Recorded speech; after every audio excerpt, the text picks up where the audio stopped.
नमस्कार, मैं हूं नीलू।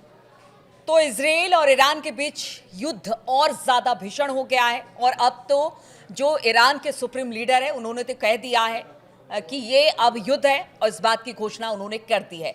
उन्होंने कहा है अब तक जो हमले इजराइल ने हम पर किए उसका सिर्फ जवाब दिया गया है, लेकिन इस बार ईरान ने कहा कि हमारी तरफ से जो हमला होगा उसे इजराइल कभी नहीं भूल पाएगा। ये बड़ी बात खamenei ने कही है। इसी पर बातचीत करने के लिए मयंक मेरे साथ जुड़ गए हैं। मयंक, अब इसे युद्ध ही कहा जा रहा है। अब तो जो सुप्रीमो है ईरान के, उन्होंने भी कह दिया है कि देखिए अब तक तो सिर्फ हमले का जवाब दिया जा रहा था, लेकिन अब जो हमला होगा और बताया जा रहा है ये हमला बहुत बड़ा होगा, इसके लिए अब ईरान ने तैयारी कर ली है। किस तरह से अब ईरान इजराइल पर हमला करने वाला है और ये कितना भीषण होगा? देखिए, कल हमने देखा, कल दो तीन बातें बड़ी इंटरेस्टिंग रही। कल जो है खामेनी साहब की तस्वीरें बाहर आई जो कि एक मस्जिद में नमाज पढ़ते दिखाई दिए।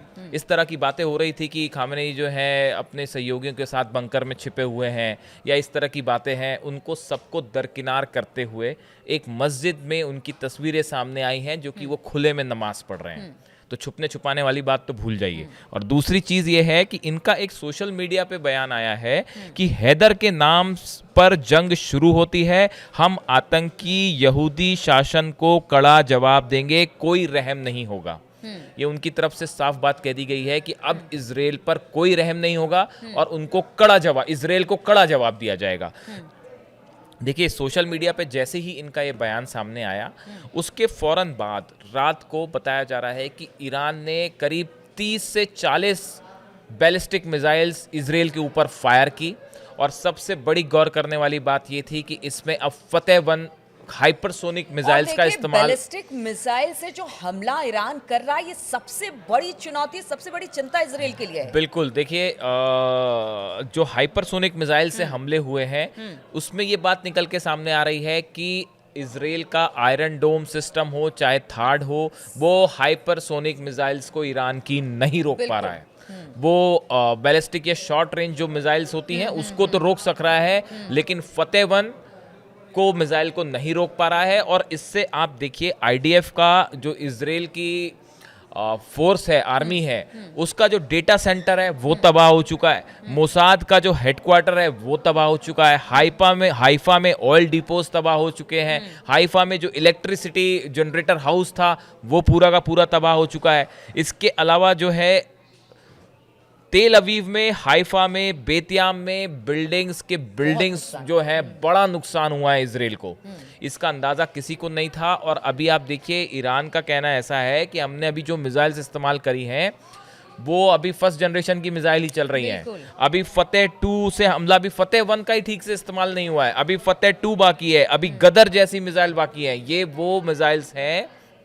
और ईरान के ड्रोन को तो हम भूल रहे हैं। और जो है अभी वो शाहिद ड्रोन का भी लिमिटेड इस्तेमाल हुआ है। तो देखिए अभी जब ये इन्होंने अनाउंस किया है खामेनी जी ने कि हैदर के नाम पर अब जंग शुरू होती है, वो उन्होंने वॉर का रूप दे दिया है इसको। और देखिए ये बयान कल जो डोनाल्ड ट्रंप का बयान आया कि ईरान बिना शर्त सरेंडर करे, और उन्होंने उनकी तरफ से ये भी कहा गया है कि हम जानते हैं कि खामेनी कहाँ है, लेकिन अभी हम उनको निशाना नहीं बनाएंगे जब तक जरूरत नहीं पड़ी। लेकिन मयंक देखिए, बार बार ट्रंप ये कह रहे हैं ईरान को एक तरह से धमकी है और सब जानता है कि इजराइल के पीछे ट्रंप यानी कि अमेरिका का हाथ है। अब तो खुलकर ट्रंप ने भी इस बात, लेकिन उसका कोई असर ईरान पर नहीं हो रहा है। बल्कि ईरान तो अब मतलब अगर जो सुप्रीमो है, अगर उनकी बात को देख लिया जाए ईरान के अली खamenei को, तो उन्होंने तो कह दिया कि अब तो इतना बड़ा हमला होगा कि इजराइल सोच भी नहीं सकता। यानी किसी तरह का कोई दबाव को, किसी तरह की कोई धमकी काम नहीं आ रही। ईरान किसी दबाव में नहीं आ रहा, ये बात बिल्कुल सही है। देखिए इनिशियल स्टेज पर जब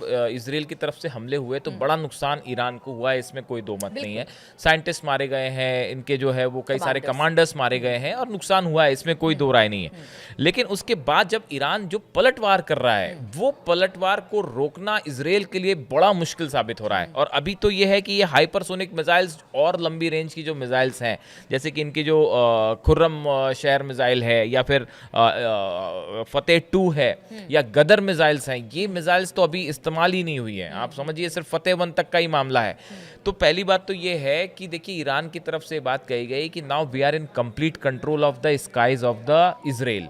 जैसा कि इजराइल की तरफ से कल बयान आया था कि हमारा ईरान के आसमान पे, एयर स्पेस पे हमने कंट्रोल कर रखा है, तो इन्होंने मिसाइल्स मार के ईरान ने भी ये बता दिया कि भैया आपके आसमान में भी हमारा कंट्रोल हो रखा है। और देखिए अब मिसाइल्स गिर रही हैं, और ये कहा जा रहा है कि कई इजराइल के जो चैनल्स हैं उनको रोक दिया गया है तस्वीरें बाहर दिखाने से, ऐसा ईरान का दावा है। तो देखिए कुल मिला के जो नुकसान हो रहा था, इसी बीच खबर आ रही है कि एक और F-35 गिरा दिया गया है इजराइल का।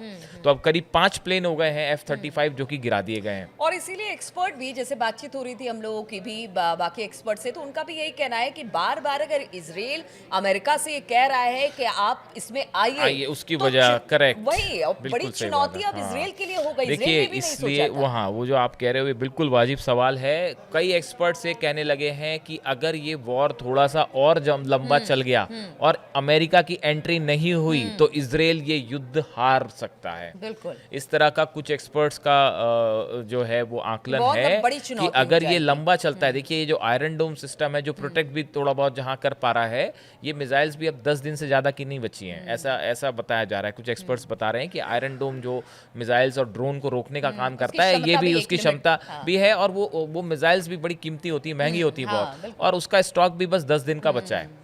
तो बिना अमेरिका के सपोर्ट के इजराइल के लिए जंग जीतने का तो सवाल ही नहीं है। और ये भी हो सकता है कि अगर ईरान कंसिस्टेंटली इस पे अटैक करता रहा तो जंग जो है इजराइल को ऑलरेडी सेटबैक होने लगा है। देखिए शुरुआती 4 दिन के बाद, शुरुआती 4 दिनों में इजराइल ने लीड बनाई ईरान के ऊपर, लेकिन अब पिछले 48 घंटे में जो हमले हुए हैं ईरान की तरफ से, उसने खेल को बदल दिया है। मोसाद का हेडक्वार्टर उड़ा देना, IDF का डेटा सेंटर उड़ा देना, जो इनका साइंटिफिक सबसे बड़ा रिसर्च लैब थी और साइंस सेंटर था जहाँ पे न्यूक्लियर रिसर्च होता है, उसको परसों उड़ा दिया गया।